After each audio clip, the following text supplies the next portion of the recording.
Hi guys, welcome back. Today we're going to show you a nice lake scene. We're going to show you a few different techniques. So I've already started on this. I've already painted the sky. I'm putting in the middle ground, which is going to be forest area, so I'm using a little bit of green. My greens are mixed between hooker's green and sap green. And now I'm adding a little bit of cat orange, a little bit of raw sienna, and that's for the sort of the tops, and just to mix it up and make it look, you know, like a forest. I don't like to use just one color; it gets too drab. So there's when you're painting your middle ground, mix your colors. Don't use just one color. Next, we're going to get a little bit of the green going here.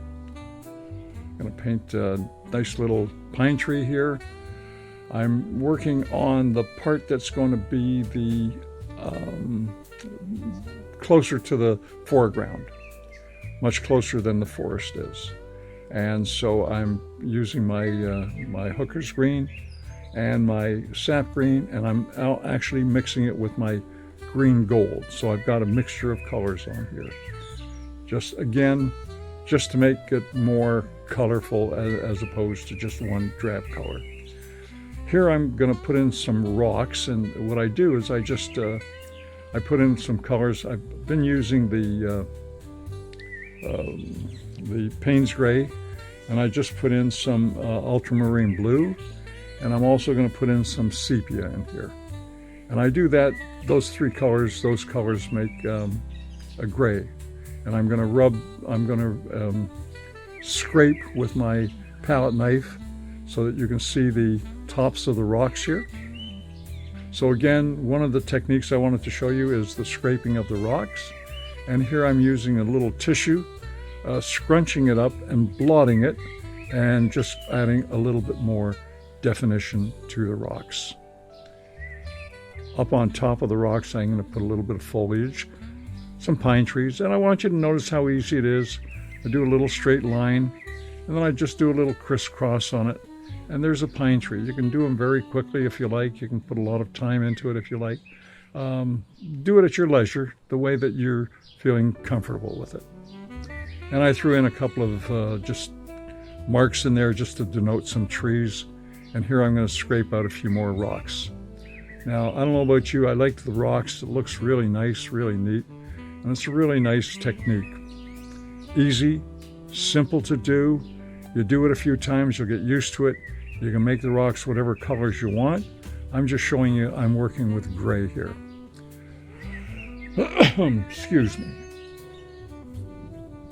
By the way, if you haven't subscribed, please do. We've hit the 1,000 mark already. I want to thank most of you for watching and giving us your comments. Your comments are very important to us. Please keep them coming. Back to the painting. Again, I'm doing another set of rocks over here, again with the brown, the gray, the blue.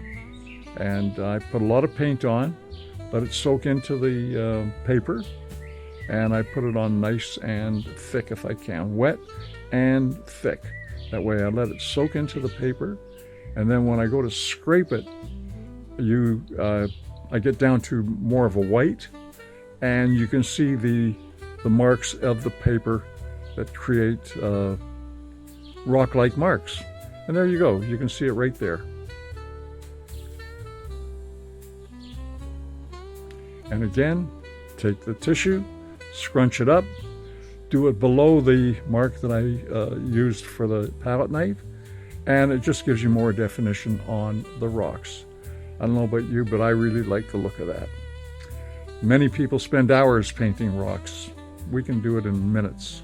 Now I'm painting the foliage above the rocks again, and what I'm doing is using my green gold as my base, and then I'm putting in my hooker's green and my sap green, mixing it up, just mixing it right into the green gold.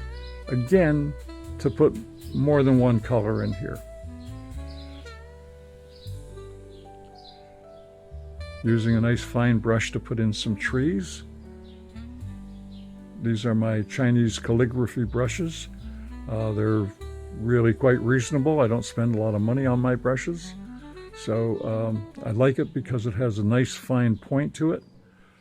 The trouble is they wear out very quickly, so you got to keep buying them.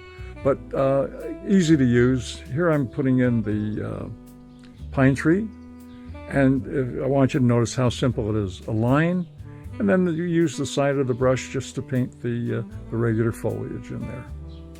Pretty simple, pretty fast. This is a wonderful practice piece for you. Again, the pine trees, the rocks. We got a lot more to show you in here. This is what we call dry brushing, and I'm putting in the foliage on the trees on the left here.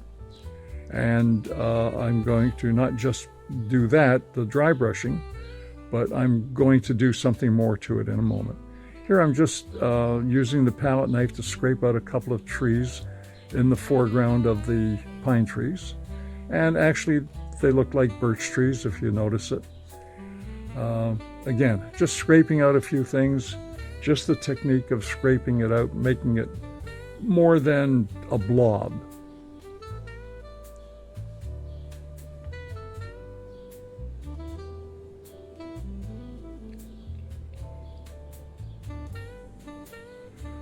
Now I'm putting in a dry brush again with a little bit of orange, burnt orange and orange.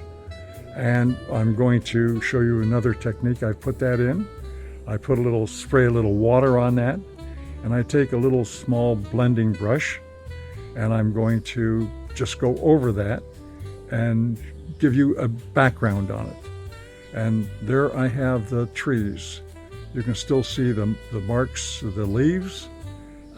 Fast, easy, simple, really nice looking. And I'm not finished with these trees yet. You're going to see I'm going to do some more to them.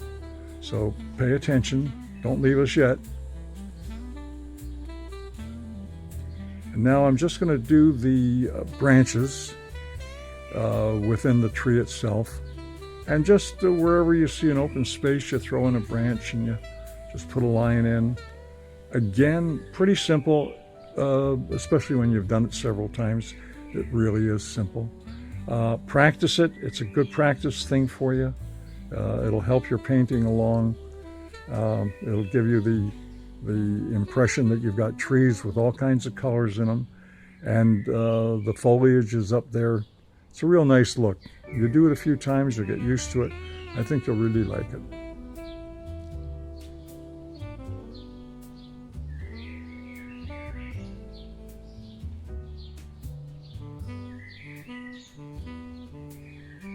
Now we're going to paint in our water, our lake. Very simple, just a few strokes with our blue and our grays. Put some reflections of the rocks in there. There we go, a little bit of gray, a little bit more gray. That's just the rock, the reflection of the rock that I'm showing. Always makes it look a lot more realistic. There we go.